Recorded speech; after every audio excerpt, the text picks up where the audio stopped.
Margarita Vázquez llegó a la hacienda de San Isidro en una tarde de octubre, cuando el polvo del camino aún se levantaba como espíritus inquietos. Tenía 53 años, las manos gastadas por 3 décadas de lavar ropa ajena y en el pecho una cicatriz que ningún médico había cosido. La muerte de su hijo hace 18 meses en las minas de cobre de Copiapó, donde trabajaba por salarios que nunca alcanzaban para llenar una boca.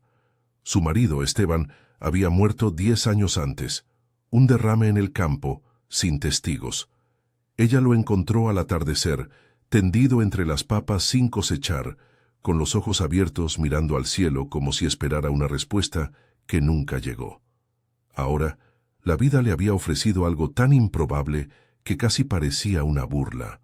Una carta del abogado Córdoba, de la ciudad, informándole que un tío lejano, hermano menor de su madre, a quien nunca conoció, había muerto en Santiago, y la hacienda San Isidro, en las afueras del pueblo de Los Álamos, le pertenecía a ella, la única heredera. Margarita había leído la carta 3 veces, sentada en el patio de la casa donde trabajaba, rodeada de sábanas mojadas que colgaban como confesiones blancas. No podía creerlo. La vida no funcionaba así para mujeres como ella. Pero era verdad. El tío, Vicente Vázquez, había vivido solo en aquella hacienda durante más de 30 años. Nadie en el pueblo lo visitaba. Decían que era un hombre raro, que hablaba solo, que había perdido la razón después de un incidente. Decían muchas cosas, pero nadie sabía nada con certeza. El silencio rural es así, lleno de historias que no se cuentan, solo se susurran. La hacienda se levantaba en medio de un valle árido, rodeada de muros de adobe que el tiempo había desmoronado en lugares. La casa principal tenía 2 pisos con ventanas grandes que parecían ojos muertos. El patio trasero se extendía hacia unos árboles viejos, álamos, probablemente de donde el pueblo tomaba su nombre, que crecían torcidos, como si el viento los hubiera castigado año tras año. Margarita entró sola. El abogado había abierto la puerta con una llave herrumbrosa y luego se había marchado, dejándola con instrucciones sobre los papeles de propiedad y poco más. Ella estaba acostumbrada a trabajar sola. A la soledad no le tenía miedo. La soledad era lo único que le había sido fiel. El aire dentro de la casa olía a humedad, a años cerrado. El polvo cubría todo como una piel gris. Muebles de madera oscura permanecían en sus lugares, como si esperaran a sus dueños. Un escritorio con papeles amarillentos, una cama sin hacer con colchón hundido, botellas vacías en el piso. Margarita comenzó a limpiar de inmediato. Era lo que sabía hacer. Limpiar era una manera de entender un espacio, de tomar posesión de él sin violencia, solo con agua, trapos y tiempo. Abrió ventanas. Barrió polvo de décadas. Encontró cuadernos llenos de escritura apretada, casi ilegible. Encontró fotografías. Vicente joven de uniforme de minero. Una mujer de sonrisa triste junto a él. Nombres escritos en el reverso. Vicente y Clara. Dios. ¿Quién era Clara? No había respuestas en la casa. Las paredes guardaban sus secretos. Pasaron los primeros días en una rutina de limpieza y descubrimiento. Margarita durmió en el piso de la sala las primeras noches, envuelta en mantas que ella misma limpió. No quería dormir en la cama del tío. Eso habría sido demasiado. Gradualmente, la hacienda comenzó a revelar su forma. Habitaciones amplias pero vacías, una cocina con una estufa antigua, un depósito con herramientas oxidadas. En el sótano encontró botellas de vino, algunas rotas, otras intactas, y diarios. Tantos diarios. Los cuadernos de Vicente estaban fechados entre 1960 y 1993. Las primeras páginas hablaban de esperanza, planes para sembrar, reparar los muros, traer agua de mejor calidad. Luego, gradualmente, la escritura se volvía más errática. Párrafos sin terminar, frases repetidas, una obsesión que crecía como una grieta en el adobe. Ella sigue aquí, no se va. La oigo en el patio, en la noche. Clara, Clara, ¿por qué no hablas? Margarita guardó los diarios con cuidado. No los entendía, pero sabía que contenían dolor. El dolor de otros es siempre sagrado, incluso cuando es incomprensible. El patio trasero llamaba su atención cada vez que lo atravesaba. Algo en su geometría era extraño. Una parte del terreno, cerca de los álamos, parecía haber sido restaurada recientemente, aunque todo en la hacienda parecía antiguo. La tierra allí era más oscura, más compacta, como si hubiera sido removida y luego vuelta a acomodar. Una mañana, mientras barría, el extremo de la escoba golpeó algo sólido bajo el polvo. Margarita se arrodilló, quitó la tierra con los dedos. Piedra, una trampa de piedra, rectangular, con un aro de hierro oxidado incrustado en su centro. Su corazón aceleró. No sabía por qué. Era solo piedra, solo hierro viejo. Pero algo en su pecho le decía que esta era la razón por la cual Vicente había estado solo durante 30 años. Esta era la razón por la cual hablaba con fantasmas.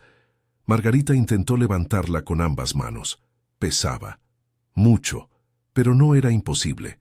Trabajó lentamente, usando una rama como palanca, hasta que logró inclinar la piedra lo suficiente para clavarla en ángulo. Debajo había un hueco, una cámara, oscuridad absoluta.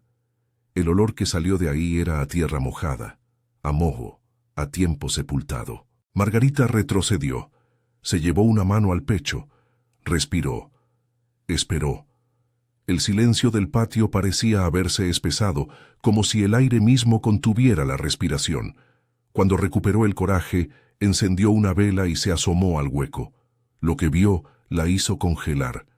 Una caja de madera pequeña dentro de la cámara, y junto a ella, papeles, y algo que parecía tela, ropa vieja.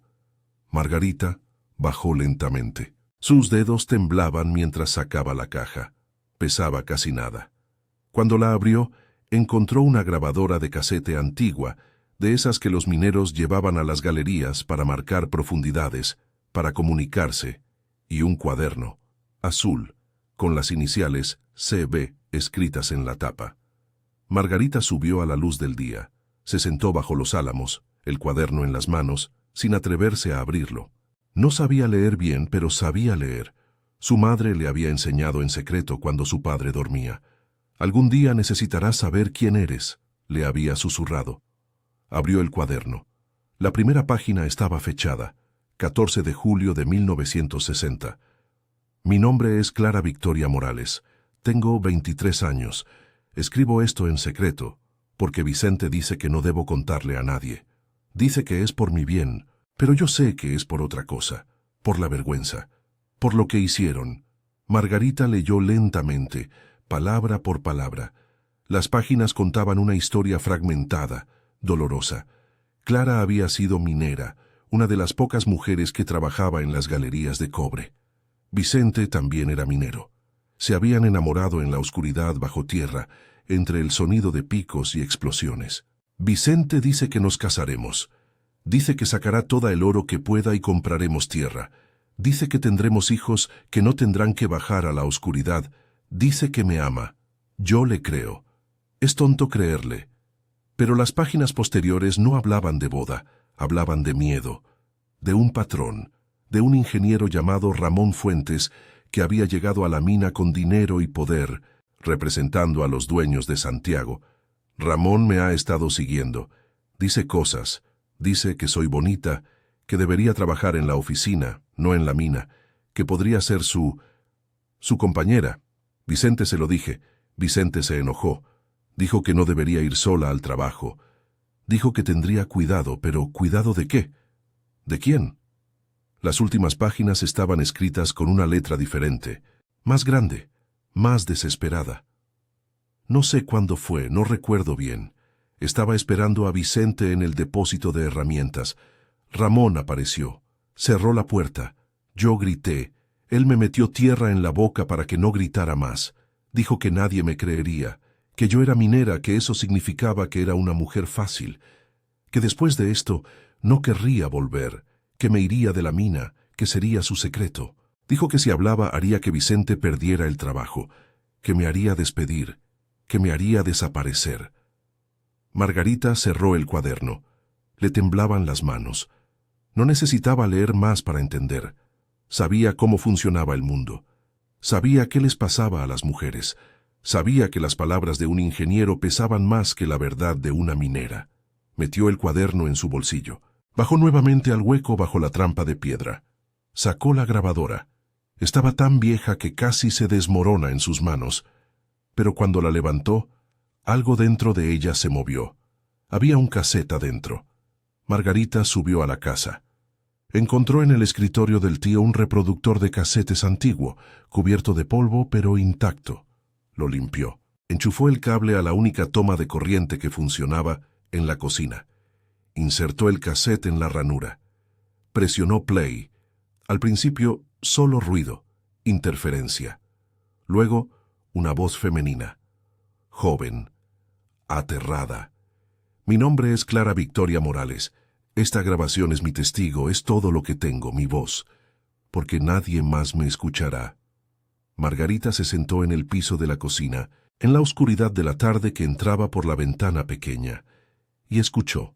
Clara describía lo que le había sucedido con palabras entrecortadas, como si cada frase le arrancara un pedazo del alma. Describía a Ramón, sus manos, sus palabras, su promesa de silencio. Cuando Vicente me encontró, supo. No le dije nada, pero él supo. Me lo vio en los ojos, me lo vio en cómo me temblaban las manos. Lloró, y luego fue a encontrar a Ramón. La voz de Clara se quebraba. Ramón negó todo. Dijo que yo había ido con él. Dijo que yo lo había buscado. Los dueños de la mina lo creyeron. Creen a los ingenieros, no creen a las mujeres. Vicente quiso llevarme con la policía. Pero ¿quién es la policía aquí? Los amigos de Ramón. Todos lo son. Margarita escuchó cómo Clara describía el plan. Huir.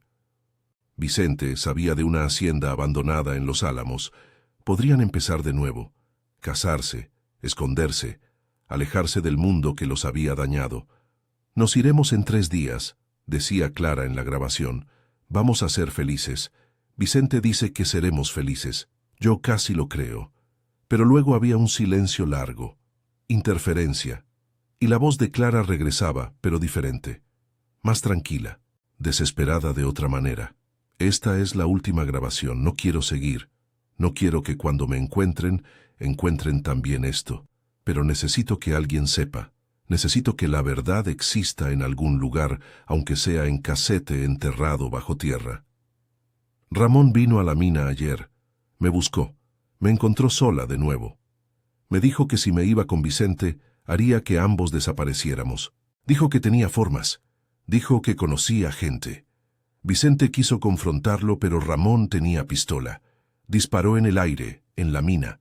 El sonido fue como un grito. Todos corrieron. Fue un accidente, dijeron. Una descarga de dinamita mal calibrada. Pero yo sé que fue Ramón. Vicente está asustado, yo estoy asustada. Hemos decidido que no podemos dejar la ciudad así. Tenemos que desaparecer de verdad. Juntos. La única forma segura es aquí, en San Isidro, enterrados bajo tierra, como siempre hemos estado. Margarita sintió que el aire se le escapaba de los pulmones. Esta caja contiene todo lo que somos, continuaba Clara. Este cuaderno, esta grabación, una fotografía, nuestros documentos.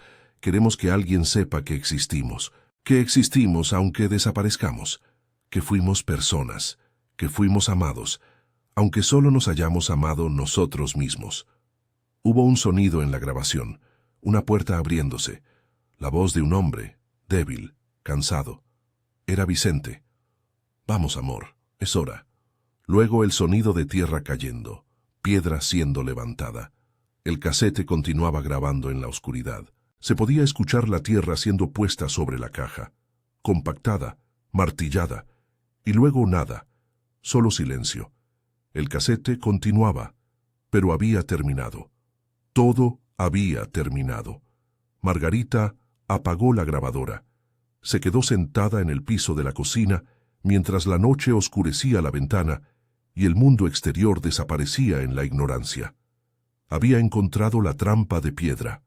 Había abierto la cámara. Había escuchado la voz de una mujer que no era la suya, pero que era como la de ella, derrotada, sin opciones, desesperada, amada, pero impotente, y ahora sabía lo que Vicente había hecho, lo que Vicente había vivido solo, durante 30 años. El peso de un secreto que pesaba más que cualquier roca. Capítulos 11. El peso del conocimiento. Margarita pasó la noche en vela, el cuaderno de Clara en las manos, releyendo cada palabra como si leyera un evangelio fuera de registro. Las páginas iniciales hablaban de esperanza, de futuro, de Vicente como un hombre que la amaba. Pero las últimas páginas, las que estaban casi borradas por la tinta corrida del llanto, contaban otra historia. He estado pensando en lo que significa elegir, escribía Clara en la última entrada. Eligieron por mí cuando nací mujer. Eligieron por mí cuando me dieron educación de minera. Eligieron por mí cuando Ramón entró en esa sala. Pero esta es mi elección, la única que me queda, la única que es enteramente mía. Margarita entendía eso. Sabía lo que era cuando las opciones desaparecían. Sabía lo que era cuando lo único que quedaba era un acto de voluntad tan desesperado que se volvía lucidez. En la mañana fue al pueblo. Los Álamos era un pueblo pequeño, polvoriento, el tipo de lugar que la gente atravesaba sin ver. Una iglesia de adobe, una cantina, una tienda de abarrotes, casas de una sola planta alineadas como dientes cariados. La gente la miró mientras caminaba por la calle principal. El pueblo era pequeño. Todos sabían quién era, la viuda que había heredado la hacienda de Vicente. Encontró la tienda de don Aurelio, que vendía periódicos atrasados y libros gastados junto a sacos de harina. Don Aurelio era el más viejo del pueblo, decían. Debía tener casi 80 años, con ojos nublados pero aún alertas. «Viuda Margarita», dijo cuando entró. «He oído que San Isidro es suya ahora». «Así es», respondió Margarita. «Quería preguntarle sobre el tío Vicente, sobre cuándo llegó aquí». Aurelio dejó lo que estaba haciendo, se ajustó los lentes. «Ah, Vicente, hombre raro ese. Llegó hace... ¿Cuántos años?» 32, 33. Vino de la mina, de Copiapó, vino solo. Decía que quería vivir en paz. Nosotros lo dejamos vivir. Aquí respetamos a los que buscan la paz. Él no mencionó a nadie. ¿Una mujer? Aurelio pareció incómodo. Se ajustó nuevamente los lentes. No, nunca mencionó a nadie. Vivió solo. Eso es todo lo que sabemos. Pero su tono decía algo diferente. Margarita percibió el silencio debajo de sus palabras. ¿Y Ramón Fuentes?, preguntó. El nombre pareció golpear a Aurelio como una piedra. Su cara cambió. Se volvió hacia una estantería fingiendo buscar algo. «No hablamos de Ramón Fuentes en este pueblo», dijo después de un momento. «¿Por qué?» «Porque las cosas que sucedieron en la mina no sucedieron aquí. Y lo que sucede en la mina se queda en la mina». Viuda Margarita, algunos secretos son más seguros enterrados. Margarita dejó la tienda con más preguntas que respuestas, pero eso le bastaba. El pueblo conocía la historia, o parte de ella, y elegía no contarla. Fue al registro municipal. El funcionario, un joven nervioso llamado Miguel, le mostró los archivos sobre la hacienda de San Isidro. La propiedad llevaba ese nombre desde 1890. Había tenido varios dueños, pero lo interesante fue lo que Miguel encontró en el registro de habitantes. Vicente Vázquez Morales llegó a Los Álamos el 20 de agosto de 1962, leyó Miguel. Se registró como propietario de San Isidro el 25 de agosto de 1962. Vivió aquí hasta su muerte el 15 de marzo de 1995. Nunca se casó. Nunca tuvo hijos. Nunca viajó fuera de Los Álamos. Y antes de eso, hay registro de dónde vino. Decía que de Copiapó, de las minas. Eso es todo lo que dejó en los papeles. Margarita pidió que le mostrara los archivos de defunciones, 1962, 1963, 1964. Buscaba un nombre, Clara Victoria Morales. No estaba. ¿Podría haber estado registrada bajo otro nombre?, preguntó. Miguel se encogió de hombros. Tal vez o tal vez nunca fue oficialmente registrada. Hay muchas personas que no lo son. Margarita regresó a San Isidro cuando el sol estaba bajo. El patio trasero parecía diferente ahora que sabía qué había debajo de él.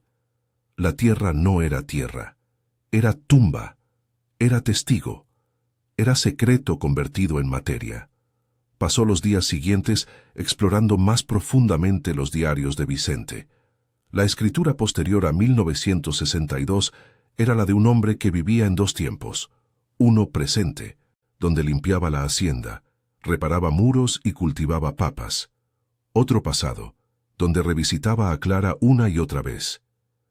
Hoy fue el aniversario, escribía Vicente en una entrada de julio, sin año. 30 años. 30 años de que ella duerme bajo la piedra. Casi puedo oírla a través del adobe. Casi puedo sentir su mano en la mía, como cuando estábamos en la mina. Como si la oscuridad no hubiera cambiado nada. Como si siguiéramos juntos en las galerías profundas, esperando la salida. Otro fragmento, más adelante. Ramón vino a verme hace años. Años. No sé exactamente cuándo. Estaba ebrio. Dijo que sentía culpa, que quería confesar, que quería que alguien supiera la verdad. Le mostré la puerta. Le dije que no quería escuchar sus palabras baratas, que su culpa no valía nada si ella seguía bajo tierra, que si era un hombre se dispararía, y si no lo era, que se fuera y nunca volviera. No volvió. Escuché que se fue a Santiago, que ahora es un hombre importante, constructor, tiene dinero, tiene poder. La justicia entonces es un cuento que alguien más se cuenta. Margarita encontró una fecha en uno de los últimos diarios, 1993. La letra de Vicente estaba más errática que nunca. Ya no puedo mantenerla a salvo, le escribía. La gente del pueblo comenzará a preguntar. La tierra se erosionará, las piedras se moverán, nada dura eternamente. Especialmente no el secreto, especialmente no cuando uno es viejo. Cuando uno está cansado, cuando uno quiere, finalmente, descansar. He pensado en desenterrarla, en llevarla a la policía, en contar todo. ¿Pero para qué? ¿Para que la vean como una minera violada por un ingeniero? ¿Para que Ramón niegue todo? ¿Para que la historia de ella se convierta en un escándalo local que se olvida en una semana? No. Ella pediría que la deje donde está segura, donde no puede ser juzgada, traicionada, olvidada. Ella pediría que guarde el secreto hasta el final. Cuando yo muera, alguien vendrá, alguien encontrará la trampa de piedra, alguien escuchará su voz, y entonces, finalmente, ella no estará sola. Margarita cerró el diario, sus manos temblaban. Vicente había dejado la cámara para que fuera encontrada. Había dejado la grabadora, el cuaderno, los documentos, como un mensaje en una botella lanzada al futuro, esperando que alguien lo encontrara, esperando que alguien escuchara, y ahora ese alguien era ella. La responsabilidad fue como una piedra que se posaba en su pecho. No podía simplemente seguir limpiando. No podía simplemente vivir en esta hacienda como si nada hubiera sucedido. Clara estaba aquí, su voz estaba aquí, su verdad estaba aquí. Esa noche, Margarita hizo una decisión. Iría a Copiapó, buscaría registros de la mina, buscaría a Ramón Fuentes, buscaría la verdad. Pasó los siguientes días preparando el viaje. Guardó los documentos de Clara en una bolsa de tela. Llevó el casete, el cuaderno, la fotografía. Dejó la hacienda bajo llave. El pueblo entero sabía dónde iba. Margarita no tenía razón para ocultarlo. En Copiapó, encontró los registros de la mina en un archivo municipal más grande. Ramón Fuentes había trabajado allí entre 1958 y 1963, como ingeniero de proyectos. Luego había desaparecido de los registros mineros. Pero no fue difícil seguir su rastro en los registros de la ciudad. Propiedades compradas, empresas de construcción fundadas, dinero que crecía como una enfermedad. Un periodista que Margarita encontró en la biblioteca local, un hombre llamado Roberto, que investigaba la historia de las minas, reconoció el nombre de Ramón Fuentes. «Lo conozco», dijo Roberto cuando Margarita le mostró los documentos. «Es una historia vieja. Ramón Fuentes es ahora un empresario importante en Santiago. Tiene conexiones políticas. Es la clase de hombre que hace desaparecer las cosas, las historias, las personas, especialmente desde el golpe. ¿Qué pasó en la mina? Con una mujer llamada Clara Victoria Morales. Roberto se inclinó hacia adelante. Su cara cambió. Era como si Margarita hubiera encendido algo que hacía años estaba dormido. ¿Cómo conoces ese nombre? Margarita le contó todo, le mostró los documentos. Le hizo escuchar el casete. Roberto lloró. Un hombre adulto, un periodista que investigaba historias viejas, lloró mientras escuchaba la voz de Clara describiendo lo que le habían hecho. Nunca pude probarlo, dijo Roberto cuando el casete terminó. Escuché rumores, una minera, una violación, un escándalo cubierto, pero no tenía testigos, no tenía documentos. Las minas cerraron. La dictadura llegó. Todo lo viejo fue enterrado más profundamente aún. Y Ramón Fuentes siguió siendo rico. ¿Qué pasó con la mina?, preguntó Margarita. Cerró en 1975. Los dueños vendieron las propiedades. Muchos archivos se perdieron. Conveniente, ¿verdad? Los papeles quemados, los testigos desaparecidos. La verdad muere cuando no hay poder para contarla. Roberto miró el casete en sus manos. ¿Qué vas a hacer?, me preguntó. No sé, dijo Margarita. ¿Qué se puede hacer? Contar la historia. Es lo único que se puede hacer. Contar la verdad. Publicarla. ¿Quién te escuchará? No sé, pero ella merece que alguien lo intente. Roberto escribió la historia. La envió a un periódico en Santiago. Envió copias a organizaciones de derechos humanos. Envió la grabación cuidadosamente copiada a periodistas que trabajaban en historias sobre abuso de poder en las minas. Margarita regresó a San Isidro y esperó. Pasaron semanas, meses. Margarita comenzó a pensar que nada sucedería, que la historia de Clara desaparecería, como había desaparecido ella. Pero luego, una mañana de febrero, un hombre llegó a la hacienda. Era de la capital, un productor de televisión llamado Gastón Medina, que trabajaba en programas sobre justicia y memoria histórica. Dijo que había leído la historia en un periódico de Santiago, que había escuchado el casete, que quería hacer un documental. Esto es importante, dijo Gastón mientras miraba alrededor de la hacienda, como si pudiera ver a través de la tierra hasta la cámara de piedra. Esto es historia, esto es verdad. Hemos pasado tanto tiempo enterrando verdades que hemos olvidado cómo exhumarlas. ¿Y Ramón Fuentes?, preguntó Margarita. Ramón Fuentes negará todo. Pero no importa. La historia ya existe, ya está afuera, ya está hablando. Capítulo 13. Grietas en la piedra. El documental fue anunciado en la prensa. La voz enterrada. Un secreto de 30 años. Decía el titular. Margarita vio su nombre en los periódicos, vio el nombre de Clara, y inevitablemente el de Ramón Fuentes. Lo que sucedió después fue como ver a un edificio desmoronarse desde lejos, lento, inevitable, imposible de detener. Primero llegaron las cartas, legales, de abogados que representaban a Ramón Fuentes.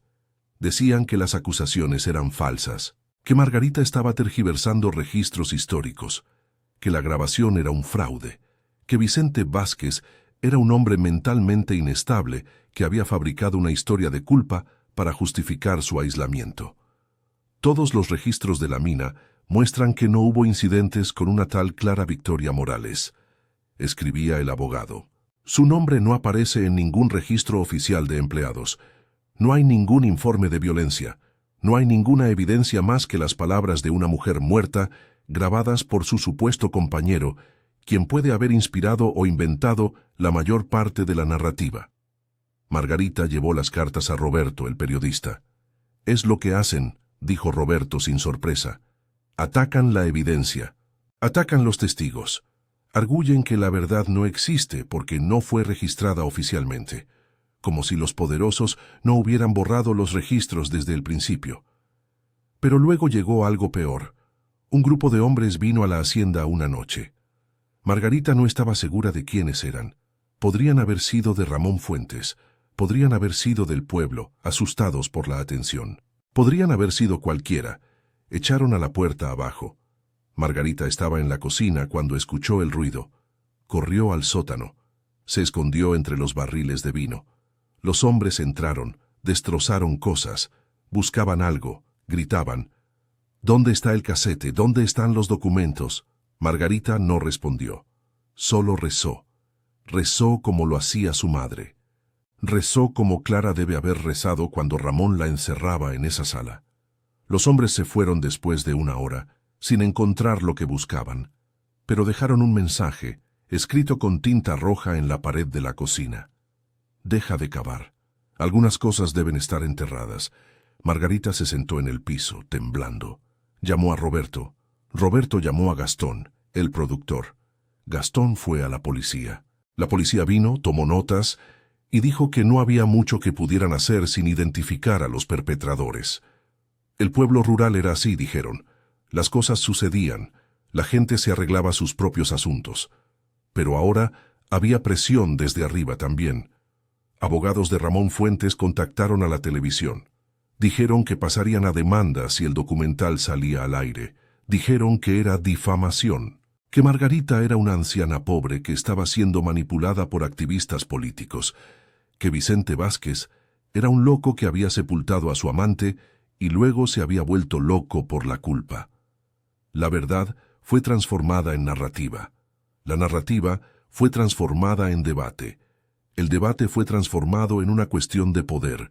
¿Quién tenía la autoridad para decidir qué fue verdad? Ramón Fuentes ganaba ese debate antes de que comenzara. Tenía dinero, tenía conexiones, tenía la capacidad de hacer desaparecer cosas.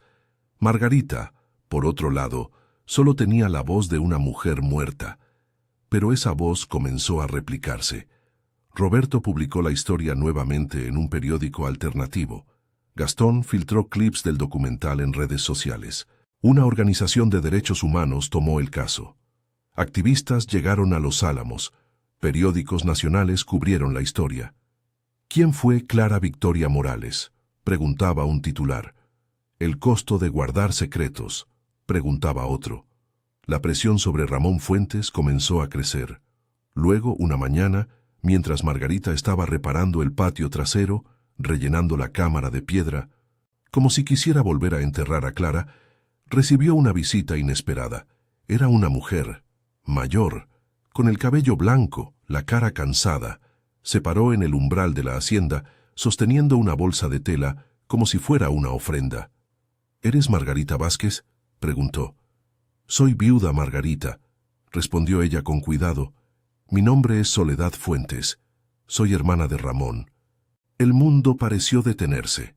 ¿Qué quieres?, preguntó Margarita. Soledad entró sin ser invitada.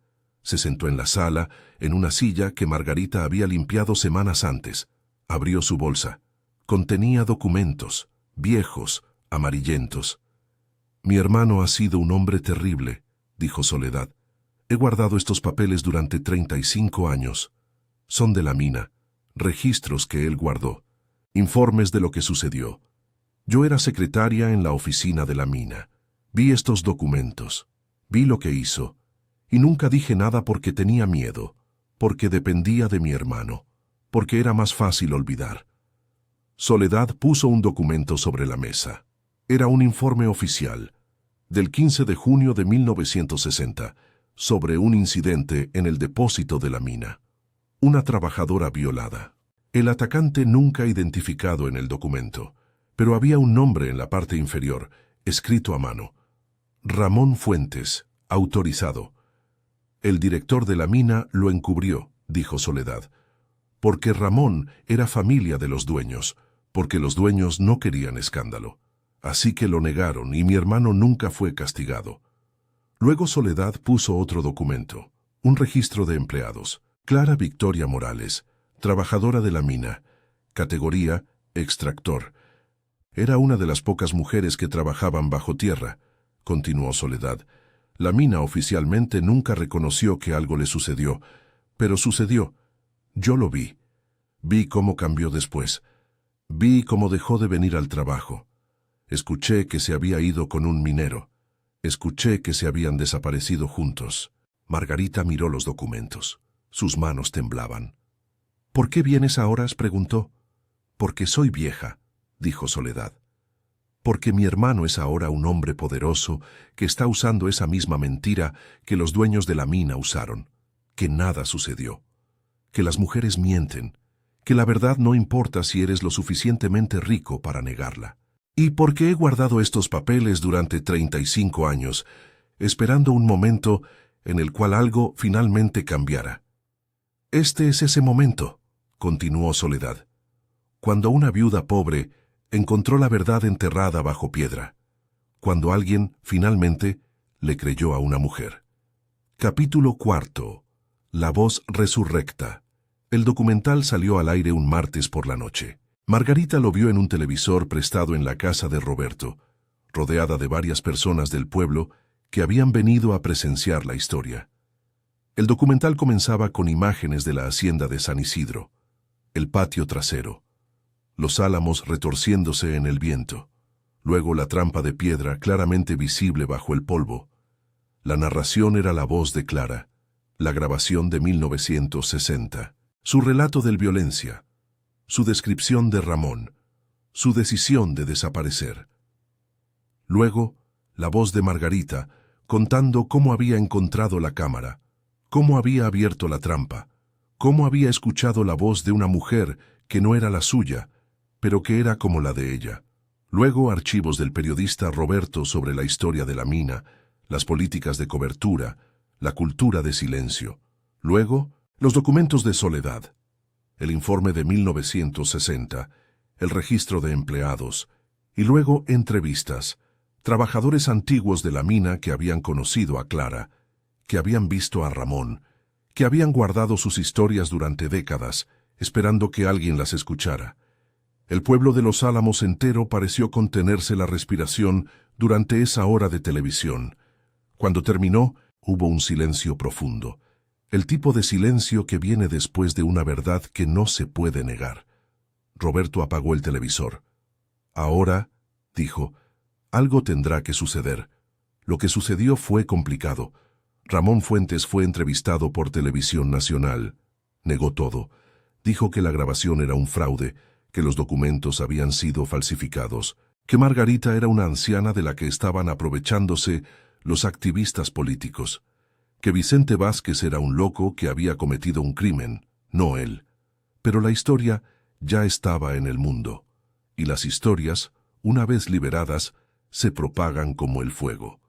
Otros trabajadores de la mina vinieron adelante, otros abusados por Ramón, o por hombres como él, que habían guardado sus secretos durante décadas. Las redes sociales amplificaron sus voces, periodistas nacionales e internacionales comenzaron a investigar. Organizaciones de derechos humanos presentaron demandas. 3 meses después, Ramón Fuentes fue arrestado por violación. Los cargos se basaban en parte en la evidencia histórica, pero también en el testimonio de varias mujeres que, inspiradas por la historia de Clara, habían decidido romper sus propios silencios. En el juicio, el casete fue presentado como evidencia. La voz de Clara fue escuchada en una corte de justicia, 35 años después de su desaparición. Ramón fue condenado a 19 años de prisión. Margarita asistió al juicio, se sentó en la primera fila, y cuando el juez leyó el veredicto, lloró. No de alegría. El llanto no era alegría. Era algo más complejo. Era la sensación de que la verdad, finalmente, había encontrado un lugar en el mundo, aunque fuera pequeño, aunque fuera tardío. Después del juicio, Roberto y Gastón vinieron a San Isidro. Trajeron cajas de periódicos, historias, su historia, la historia de Clara. Margarita les mostró los diarios de Vicente. Les mostró la cámara bajo la trampa de piedra. «¿Qué vas a hacer con esto?», preguntó Gastón. «¿Con la hacienda?». Margarita pensó en ello. Pensó en Clara enterrada bajo la tierra. Pensó en Vicente viviendo solo durante 30 años con un secreto que lo carcomía como la humedad carcome el adobe. «Voy a convertirla en un lugar de memoria», dijo finalmente. «Un lugar donde la gente venga a entender lo que sucedió. Donde la historia de Clara pueda ser contada. Donde su voz no esté más sola». Los meses siguientes fueron de transformación. Se limpió la hacienda. Se documentó cuidadosamente. Se creó un pequeño museo con los diarios de Vicente, la grabación de Clara, los documentos de Soledad. La cámara de piedra fue preservada exactamente como estaba. Personas vinieron de toda la región. no solo para ver la trampa de piedra, sino para conectar con la historia, para entender que la verdad, aunque enterrada, puede ser exhumada, que la voz, aunque silenciada, puede ser escuchada. Margarita se quedó en San Isidro. No se fue. Cuidó la hacienda como si cuidara a las personas que la habitaron. Limpió cada día. Mantuvo los documentos en orden. Habló con los visitantes sobre Clara, sobre Vicente, sobre los costos del silencio. Una tarde, mientras Margarita estaba reparando el patio trasero, una joven se acercó. Era periodista. Dijo que estaba escribiendo un libro sobre la historia. ¿Por qué la verdad es tan importante?, preguntó la joven. ¿Por qué no simplemente dejar los secretos enterrados? Margarita se sentó bajo los álamos, los mismos árboles que habían crecido mientras Clara estaba bajo tierra, los mismos árboles que habían visto a Vicente vivir una vida de expiación silenciosa. Porque, dijo Margarita, el secreto no es un lugar seguro, es una tumba que consume a quien la guarda. Clara fue enterrada, pero su verdad seguía gritando, seguía deseando ser escuchada, y Vicente lo supo, lo vivió. Durante 30 años supo que su amor no era suficiente para protegerla de la verdad que continuaba debajo de la piedra. La verdad es como el agua, continuó Margarita. Siempre encuentra una grieta, y si la aprietas lo suficiente, si la entierras lo profundo, finalmente explota. Mejor es dejar que fluya, mejor es permitir que salga a la luz. La joven escribió esto en su cuaderno. ¿Y ahora?, preguntó. Ahora que la verdad está afuera, ¿qué sigue? Margarita miró hacia la trampa de piedra, hacia el lugar donde Clara había estado enterrada. Ahora, dijo, ella descansa, verdaderamente, porque alguien finalmente la escuchó, y alguien finalmente creyó. Epílogo. Años después, un arqueólogo fue autorizado a excavar la cámara bajo la trampa de piedra. No para desenterrar a Clara, Margarita se había negado a eso, sino para documentar oficialmente el lugar, para crear un registro arqueológico. Lo que encontraron confirmó la historia. Restos óseos que fueron analizados y fechados a 1962. Ropa que se podía identificar. Un anillo de bodapara que nunca fue puesto porque nunca hubo boda. Pero lo más importante fue lo que la arqueóloga dijo cuando terminó el análisis. Esta es una mujer joven. Murió de manera no natural. Fue enterrada con cuidado, no apresuradamente. Fue enterrada con amor. Whoever hizo esto, la puso en reposo con dignidad. Y dejó evidencia de que estuvo aquí. Evidencia que sabía que sería encontrada. Margarita asintió. Eso era todo lo que Vicente había podido hacer. Enterrar a Clara con dignidad y dejar las pistas para que algún día alguien la encontrara. Y ahora, cada año, en el aniversario de la muerte de Clara, personas vinieron a San Isidro. Dejaban flores en la trampa de piedra, escuchaban el casete, leían los diarios de Vicente y recordaban que hubo una mujer, hace mucho tiempo, cuya voz fue silenciada, pero no para siempre. Margarita envejeció en la hacienda. Cuando murió, el pueblo supo que algo importante había pasado, que una mujer pobre, una viuda, había llevado la verdad desde las profundidades de la tierra hacia la luz, y que el mundo había escuchado. Los álamos continuaron creciendo, retorciéndose en el viento, como los años que habían pasado, como el silencio que se había roto, como la voz de Clara que finalmente descansaba.